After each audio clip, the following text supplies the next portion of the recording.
हाय नमस्कार दोस्तों, स्वागत है आपका अपनी मैथ मास्टर क्लासेस में। और आज हम डिस्कस करेंगे UP board exam math exam paper का सॉल्यूशन। ठीक है, और पिछले पार्ट में हमने सेक्शन बी का फर्स्ट पार्ट करा था, फर्स्ट क्वेश्चन। आज हम सेकंड क्वेश्चन करने वाले हैं। सेकंड क्वेश्चन में जो कि 4 नंबर के होते हैं। फर्स्ट क्वेश्चन है, किसी समांतर श्रेणी का 17वां पद उसके 10वें पद से 7 अधिक है, तो इसका सर्वांतर ज्ञात कीजिए। तो सॉल्यूशन स्टार्ट करते हैं।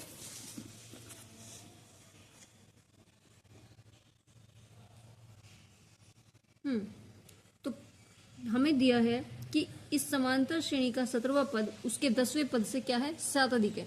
तो देखो पहले हम फॉर्मूला लिख लेते हैं। फॉर्मूला क्या होता है, T N is equal A plus N minus 1 into में डी।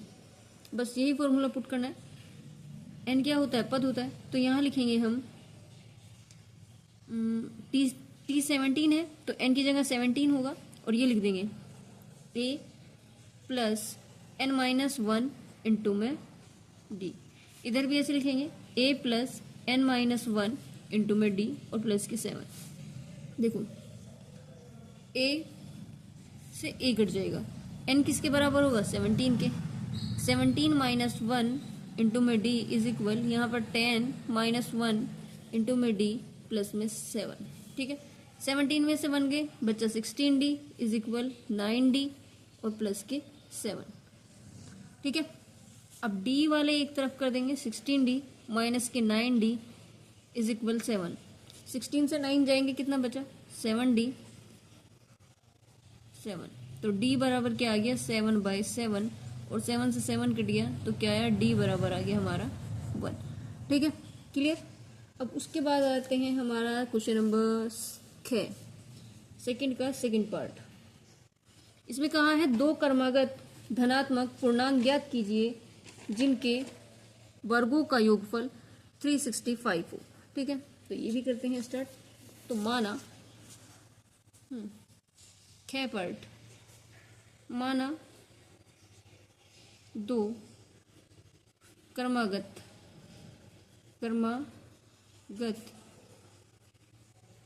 धनात्मक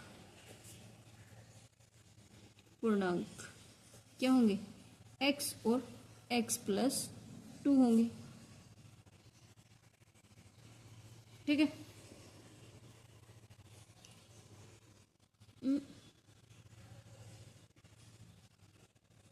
सॉरी उन्होंने क्रमागत कहा है तो x और x प्लस 1। ठीक है, अब उन्होंने कहा धनात्मक पूर्णांकों का वर्ग। ये बोला है कि दो क्रमागत धनात्मक पूर्णांक ज्ञात कीजिए जिनके वर्गों का योगफल। तो इन दोनों का वर्ग करके जोड़ देते हैं, x का स्क्वायर ऐड करेंगे x प्लस 1 का स्क्वायर। यहां पर लिखोगे आप प्रश्नानुसार। ठीक है, x का स्क्वायर x प्लस 1 का स्क्वायर दोनों का ऐड करके किसके बराबर आएगा, 365 के। बस सोल्यूशन करते हैं यहीं से स्टार्ट। x का स्क्वायर प्लस, खोलेंगे फॉर्मूला, x का स्क्वायर प्लस 1 का स्क्वायर प्लस 2 जा, क्योंकि ये देखो 2a भी होता है तो 2, तो ये हो जाएगा हमारा 2x। ठीक है, इज इक्वल 365। इन दोनों को ऐड कर दो तो क्या हो जाएगा, 2x स्क्वायर प्लस के 1, और ये हो गया 2x, और इधर आके हो गया हमारा माइनस का 365 इज इक्वल 0। देखो ये 1 ये, तो यहाँ पे आ जाएगा 2x स्क्वायर प्लस के 2x, और ये माइनस का 364 इज इक्वल 0। अब क्या करें, दोनों पूरी संख्या में से हम 2 को कॉमन ले लेंगे। ठीक है, 2 को बाहर लेंगे, 0 से डिवाइड कर देंगे, x की पावर 2 प्लस x माइनस 2 1 2 बचा 1, 2 8 16, और 2 2 4 इज इक्वल 0। तो ऐसे वेक्टर करने होंगे कि जोड़ के या घटा के उसको 1 आना चाहिए, और मल्टीप्लाई करके 182। तो ऐसे फैक्टर होंगे हमारे 14 इंटू में 13 इज इक्वल 182। पर 182 चाहिए हमें माइनस का, तो इसलिए 13 माइनस कर लेंगे, 14 माइनस 13 इज इक्वल 1। ठीक है, एक्स स्क्वायर और फैक्टर यानी बीच वाले में इसकी जगह क्या रखेंगे, प्लस के 14x और माइनस के 13x, क्योंकि इसमें से घटा देंगे 1 बचेगा, माइनस के 182 इज इक्वल 0। इन दो का पेयर बना लो, इन दो का पेयर बना लो। x प्लस के 14 माइनस बाहर लेंगे और 13 बाहर लेंगे तो x माइनस माइनस प्लस 14। अब देखो दोनों के अंदर क्या कॉमन आ रहा है, x प्लस 14 और x माइनस 13, ठीक है, इक्वल 0। अब x की वैल्यू रख के देख लेते हैं 0 के इक्वल। नेक्स्ट पेज पे कर लेंगे या यहीं पे कर दें, नेक्स्ट पेज पे करते हैं। तो x प्लस 14 और x माइनस के 13 बराबर 0। तो ऐसी कौन सी वैल्यू होगी, 14 और 13, 13 14 दोनों ऐसी वैल्यू होगी जिनका स्क्वायर करने पर हमारा क्या आ जाएगा 365, ठीक है। जैसे 14 का स्क्वायर करेंगे 169 आता है, 196 और ये 169, इन दोनों को ऐड करके क्या आ जाएगा 365, ठीक है। That is answer. Next question है, देखो थर्ड वाला। यदि दो पासे एक साथ फेंके जाते हैं तो दोनों पासों की संख्याओं का योगफल 7 से छोटा होने की प्रायिकता ज्ञात कीजिए, ठीक है। दो पासे हैं एक साथ फेंके जाते हैं तो दोनों का जो योगफल है वो 7 से छोटे होने की प्रायिकता है, वो हमें करना है। तो लिखते हैं, क्वेश्चन नंबर 3 है इसका पार्ट। तो इसमें लिखेंगे माना क्या होते हैं, दोनों पासों के एक साथ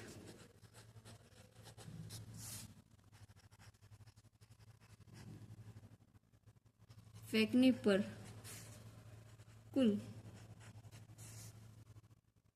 आने वाली कुल संख्या कितनी होगी, 6 × 6, तो यानी 36, ठीक है। अब देखो उन्होंने कहा है कि योगफल क्या होना चाहिए, 7 से छोटा, ठीक है, 7 से छोटा होना चाहिए। तो एक तो क्या हो जाएगा, पहले 1 से कर लेते हैं, 1 1,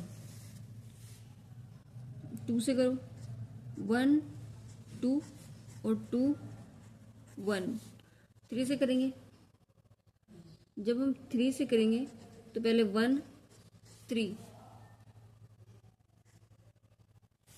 और इसका 2 2 भी हो जाएगा, ठीक है।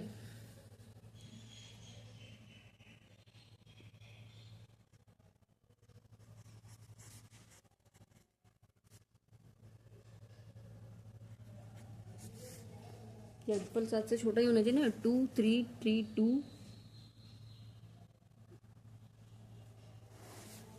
4 से करके देख लेते हैं, 1 4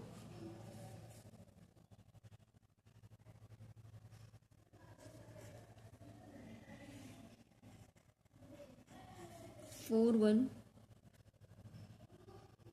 2 2 लिख लिया ना, 2 2 तो लिख लिया। और क्या हो सकता है, 1 4 4 1, ठीक है 5 से लिखते हैं, अगर याद आए तो लिख देंगे, 5 से 1 5 5 1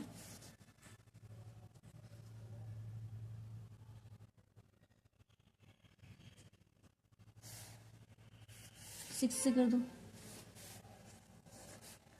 3 3 4 2,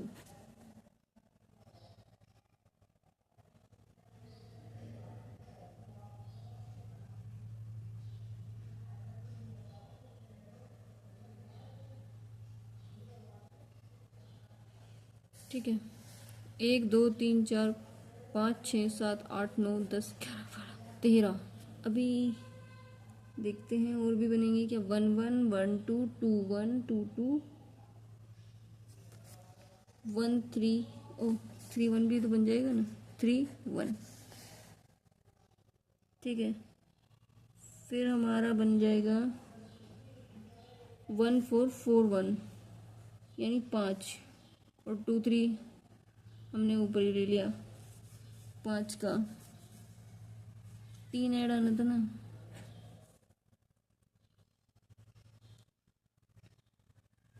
1 2 3 4 5 6 7 8 9 10 11 12 13 14। कोई और सर है ना, 4 2 2 4 2 4। तो ये टोटल मिलाकर हो गए हैं हमारे 15। ठीक है, तो कुल परिस्थिति बटे में अनुकूल परिस्थिति, सॉरी अनुकूल परिस्थिति बटे में कुल परिस्थिति। अनुकूल कितनी है? 15, और कुल कितनी आई थी हमारी? 36। इसे काट दो अब। 3 5 जा 15, 3 1 जा 3, 3 2 जा 6, तो 5/12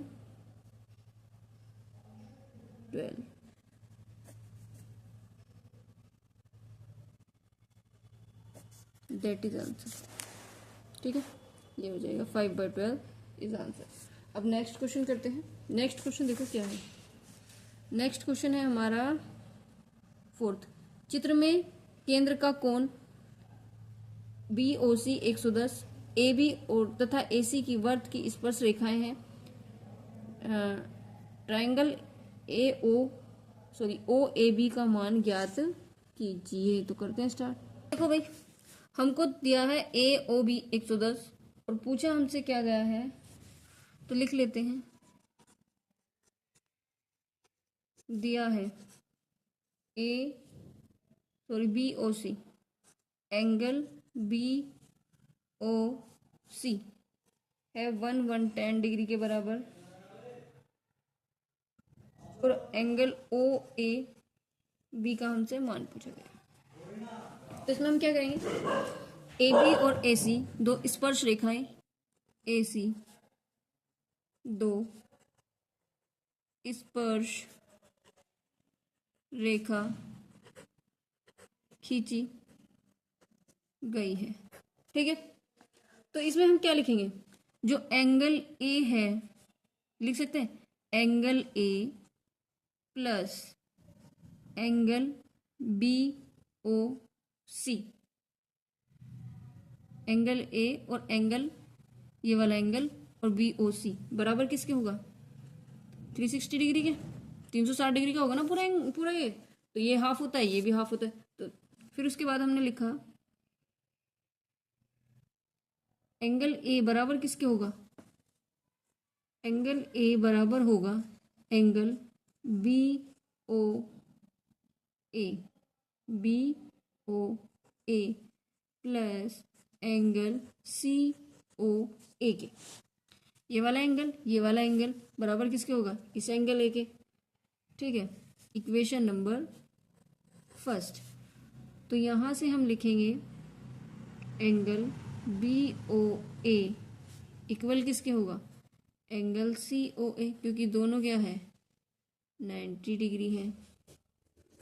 ये वाला एंगल इसके इक्वल हो गया। तो फिर हम लिख सकते हैं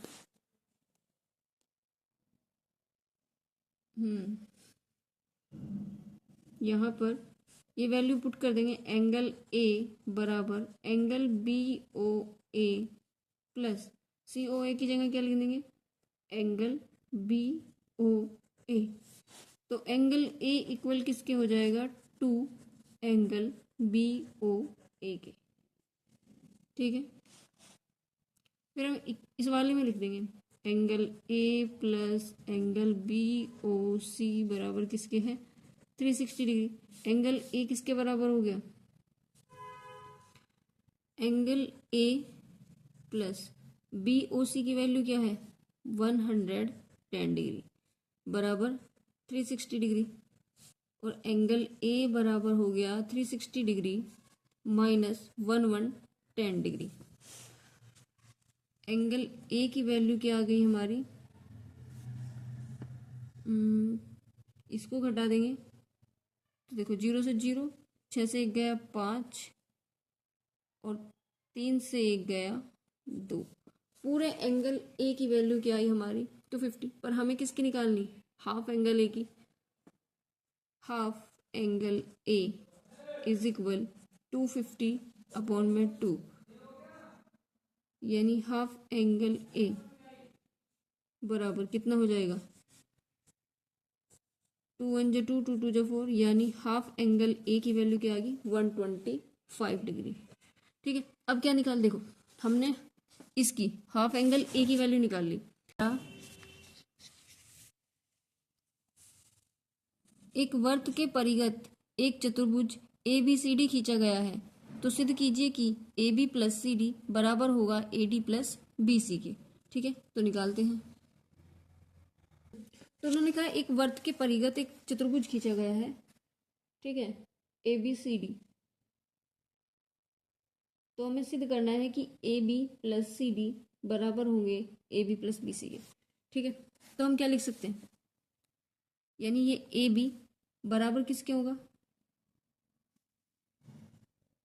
तो हमें प्रूव करना है, सिद्ध क्या करना हमें कि A B plus C D बराबर किसके होंगे, A D plus B C के। तो हम क्या करेंगे, ये ए बी है, ए बी को किसके बराबर लिख सकते हैं, ए बी बराबर किसके होगा, A P plus P B के, सॉरी पी बी। इसी तरह से डी ए या फिर ए डी इक्वल होगा हमारा, ए डी इक्वल है A S plus S D. उसी तरह से बी सी किसके इक्वल है, B Q plus Q C. ठीक है, इसी तरह से सी डी किसके इक्वल है, C R plus R C. ठीक है, अब इसमें हम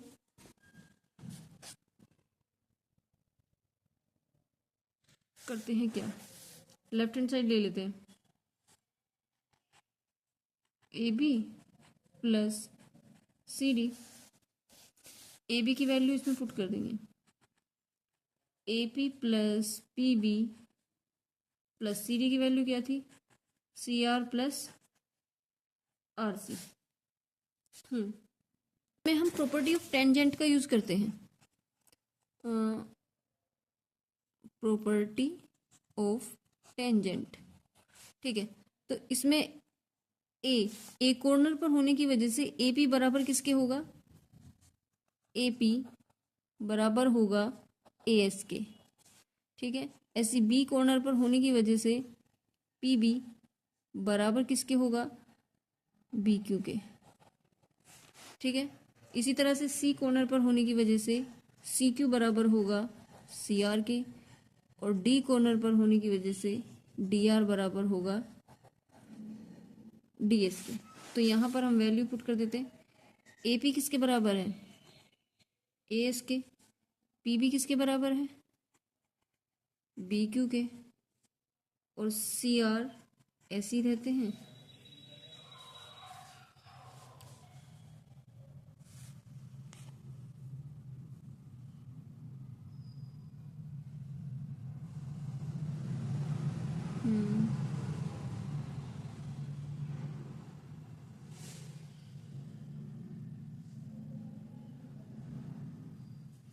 और आर जी किसके बराबर हो गया,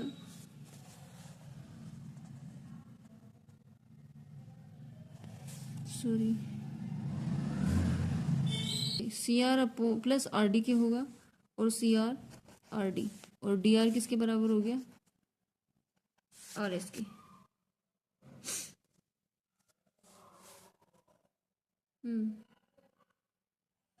तो ए एस प्लस तो ए डी किसके बराबर है, A S plus S D,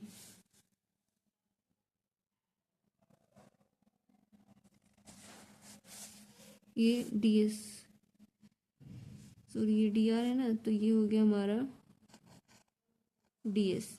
A S plus D S किसके बराबर हो गया, ए डी के, प्लस बी क्यू और सी आर, बी क्यू और क्यू सी, यहाँ पर लिखेंगे हम क्यू सी, ये हो गया हमारा बी सी के। तो लेफ्ट हैंड साइड बराबर हो गई हमारी राइट हैंड साइड के। ठीक है, इसमें प्रॉपर्टी ऑफ टेंजेंट का यूज किया है। तो नेक्स्ट क्वेश्चन करते हैं। Next question number E. Sorry, E तो कराए हैं, अब एफ कर लेते हैं। Find the median. दिए गए आंकड़ों का माध्यक ज्ञात कीजिए। क्या निकालना है हमें? माध्यक निकालना है, तो निकाल लेते हैं। तो देखो, माध्यांक निकालने के लिए पहले हमें फॉर्मूला चाहिए एल n/2 CF और इंटू में एच और अपॉन में एफ। तो देखो, इसे क्या बोलते हैं? एफ। यहाँ आगे हम निकालेंगे CF और उसके बाद एच क्या करते हैं? इन संख्याओं को गिनते हैं, जो बीच वाले होते हैं वो लेते हैं मोस्टली। 1 2 3 4 5, 5 है तो बीच में कौन सा होगा? ये हो गया। तो इसका जो लोअर पॉइंट होगा उसे क्या कहेंगे? एल। लोअर पॉइंट को एल और हायर पॉइंट, हायर एच किसे बोलेंगे? इन दोनों के जो अंतराल होता है। 30 में से 20 गए, या इन दोनों को जोड़ू, हाँ 30 में से 20 गए, कितना बचा? एच। तो एच जो बचेगा वो हमारा हो गया। तो यहाँ पर लिखेंगे एल बराबर 20 और एच बराबर हमारा क्या आ गया? 10। जो इन दोनों का अंतराल है वो एच होगा। n/2 कौन सा होगा? n/2 हमारा ये ऐड करके आएगा, तो इसे बोलेंगे n/2। सारों को ऐड करेंगे, 10 10 20 और 10 30, 30 और 6 4 40 और 8 48, यानी कि 48/2। 48/2 कर देंगे तो कितना आ गया? 24। n/2 की वैल्यू आ गई हमारी 24। अब हमें निकालना है CF। देखो, इसके जस्ट सामने वाला होता है हमारा F। ठीक है, ये वाला, इसको बोलते हैं हम F। और F से पहले हम CF निकाल लेते हैं। 6 का 6 रखते हैं, इसमें ऐड करते जाएंगे। 6 और 10 16, 16 में 14 ऐड करो, कितना हो गया? 30, और 30 में ये 40 और 40 में 48। ठीक है, अब इसको ऐड करेंगे तो आ जाएगा हमारा, इसको ऐड नहीं करना, CF। देखो, ये जो हमारा मिड पॉइंट होता है, मिड पॉइंट के सामने वाला F और इससे एक पॉइंट ऊपर वाला हमारा CF हो जाता है। ठीक है, समझ गए? और यहाँ पर आ गया हमारा m बराबर l की वैल्यू क्या आ गई हमारी? लोअर पॉइंट क्या था? 20 प्लस n/2 क्या आया? 24 माइनस के CF की वैल्यू कितनी आई? 16 और अपॉन में f क्या आया हमारा? 14 इंटू में h क्या आ गया? 10। बस कर दो, ये आ गया 20 प्लस 24 में से 16 गई, कितना बचा?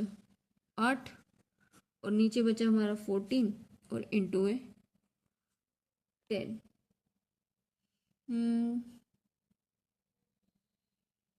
तो 20 तो ऐसी रहा, प्लस 8 10 जा 80 और ये हो गया 14। तो इसे काट दो, 2 से कट जाएगा। 2 7 जा 14, 2 2 2 4 जा 8 और 0।